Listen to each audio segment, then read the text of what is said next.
Läinud aasta oktoobris viis Jõgeva mees Raimo Õun oma bokseri Posse loomaarst Villem Robi juurde lõikusele. Koerale järele minnes leidis Raimo purjus veterinaari Villem Robi aga opitoa põrandal peatäit välja magamas. Patsient Posse lamas samal ajal lahti lõigatult opilaual ja hakkas just narkoosiunest ärkama. Raimo Õun kutsus selle peale politsei, kes tuvastas härra Robil keskmise joobe. Veterinaar- ja Toiduamet peatas juhtumi pärast loomaarst Villem Robi tegevusloa. Villem polnud selle otsusega nõus ja kaebas ameti poolt tehtud otsuse kohtusse.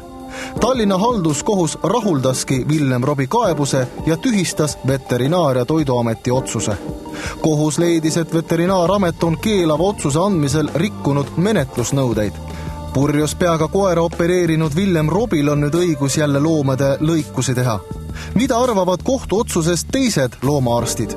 Ma eile sellest alles kuulsin ja ka suhteliselt ehmatasin. Kui tegevusluba omavad inimesed, kes tegelikult seda nii-öelda loomaarsti eetikat millekski ei pea, siis kus see vaene koera või kassiomanik peab siis nüüd teadma, et kas tal on üldse põhjust pöörduda nii-öelda tegevusloastatud loomaarsti poole või ta läheb sinna naabri Sepa Jüri juurde ja laseb sellel mingid protseduurid läbi teha. Eks on ju selline nii-öelda turu isereguleerimismehhanism ka olemas, eks ole, et kui inimesed arvavad, et sellel arstil on häid omadusi, et ta ravib patsiente, siis nad lähevad tema juurde, et sõltumata sellest, millises seisundis ta on.